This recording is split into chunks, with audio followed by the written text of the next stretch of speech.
Hey guys, here we are again. So this is the second last one. I thought it was going to be the last one, but it's the second last one because I've had lots of questions about the gear that I actually wore. So I'm going to do a separate video with that one, and also to the music that I listen to. So yeah, so I'll leave that one to the last.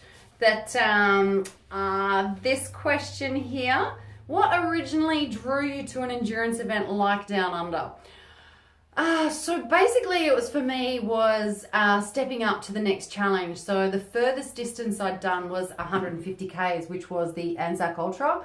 And I was the first female finisher for that one as well. So absolutely loved that one. Have a lot of amazing memories from that one. So, but yeah, it was basically just the next challenge. So I'm really, really interested in how I cope and how I can overcome, you know, like different challenges in life and that sort of stuff, and which is why I do these sorts of events. So it's just testing me. Like, I don't really care how I go against anybody else. I just want to see how I go. So I'm, you know, like yeah, so that's the main thing. So just, you know, like, yeah, challenging myself. What was the worst and best part? The whole bloody lot. So the best parts were the worst parts, and the worst parts were the best parts. So, but yeah, I've got so many amazing memories of the event, and they will last me a lifetime. So, I absolutely friggin' loved it. But yeah, the worst part and the best part of the course. Yeah, I'm not sure, but yeah, for me, the whole thing, what was great was, you know, like the worst there, and yeah, what was the worst was the best. Can you please give us an indication of how Down Under compares to every other event you've done? Harder, easier, and describe the terrain. By far the freaking hardest thing I've ever done. So the terrain is just incredible. It throws everything at you. So it is, you know, like technical and slippery and hard underfoot, and, you know, like the bushes and the prickles, and but you got these most spectacular views, and yeah, it was just so rewarding. So but yeah, definitely by far the hardest thing I've ever done. But yeah, and I'd love to go harder. Yeah, that'd be cool. So this one I've had a couple of times. Not too sure why I've had this one a couple of times. How come you're the only female to do it? Was it just a guy thing, or just no females entered? If you have a look at the start line, there were other females. I still haven't had a look to see who entered or how many entered or that sort of thing. So, because as I said, for me, I wasn't, you know, like when I do these things, it's for me. You know, like I don't pay attention to who else is in it or anything like that. And I deliberately did not look at social media or anything, because I didn't want to know, you know, like what was being said, and, you know, like about who and all that sort of thing. So, but yeah, have a look at the other videos and that. There were other women there, and every single person that lined up on the start line was more than physically capable of getting to the end of that event. So, because there were some pretty tough chicks in that there. So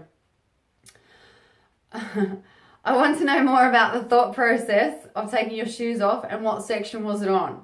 Blows my mind to think someone took their shoes off out there. So, in the Old Man River section, on the way there's a ratchet strap, and it's on your right hand side, and it's to stop you from falling into the river. And just after that, there's a like a rock cliff, which I imagine during, you know, like high rainfall would actually be a waterfall. So the water would cascade over the waterfall and, you know, continue on. But that ratchet strap they have there doesn't actually reach the top of that rock wall. And that rock wall is taller than me. So on the way there, it's not too bad because you can actually climb up. But on the way back, because it was so freaking slippery, I couldn't get back down. And so poor Mel, the only solution she could come up with was take our shoes off and climb down in our socks. Yeah, to try and get some sort of grip, because it was just impossible. It was just I've never ever felt anything like it. I've never had anything so slippery in all my life.